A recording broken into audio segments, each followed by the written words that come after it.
Welcome to another episode of Spiritual Foundations for Life. This is day number 207.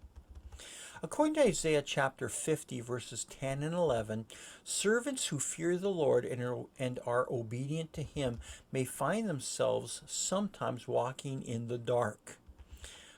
Isaiah is not talking about the darkness of sin, rather, he's talking about the darkness of uncertainty.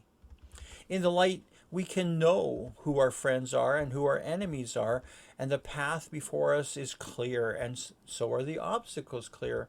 It is easy to walk in the light, but in the dark, every natural instinct tells us to sit down or drop out. God called Abraham out of Ur and into the promised land. And there he made a covenant with Abraham according to Genesis chapter 12, verses 1 to 3.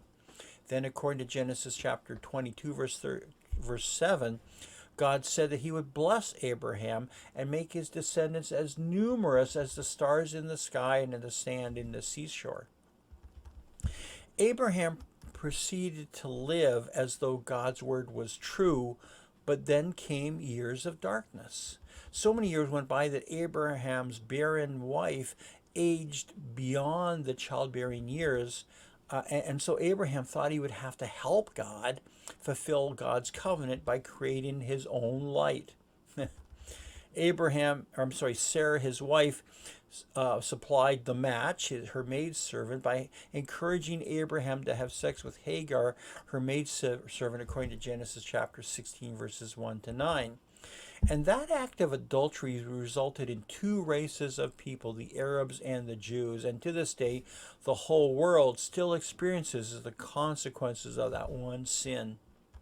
The natural tendency during these times of darkness, when we don't see things God's way, is to do things our own way. However, according to Isaiah, when we create our own light, God allows it and misery follows it. In Exodus chapters 1 and 2, while other innocent babies were being slaughtered, God ensured the safety and protection of Moses. God's plan was to use Moses to set his people free from slavery. However, Moses was greatly burdened for his people, and so one day he pulls out this sword and killed a man and was exiled in the backside of the desert. He created his own light. Moses lived in darkness as a result in the desert for the next 40 years before God turned on his light in the form of a burning bush, according to Exodus chapters 2 and chapters 3. During times of darkness and doubt, the prophet Isaiah encourages us to keep on walking by faith in the light of our previous revelation that we got from God. When we're walking in darkness, we must remember what God said when we were in the light. We must never doubt in the darkness what God clearly revealed in the light. And we must also remember that it's often the darkest just before the dawn. No matter how dark the night is or how despairing the circumstances, morning will come. When we can't find a job, morning will come. When trials threaten to overwhelm us, morning will come.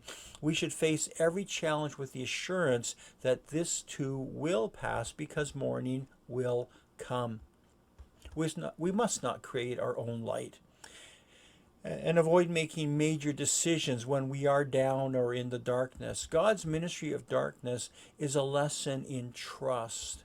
We learn to rely on Him during the dark times so that we can fully walk in Him when the light comes. We thank God for mountaintop experiences, but most growth, unfortunately, takes place in the valleys. So in your time of darkness, trust the Lord. Remember His promises, because morning will come. And your key point today is never doubt in darkness what God has clearly shown you in the light. And our key verse is Isaiah 45, verse 7. I form the light and I create darkness. I bring prosperity and I create disaster. I, the Lord, do these things. God bless you. See you tomorrow for another episode of Spiritual Foundations for Life.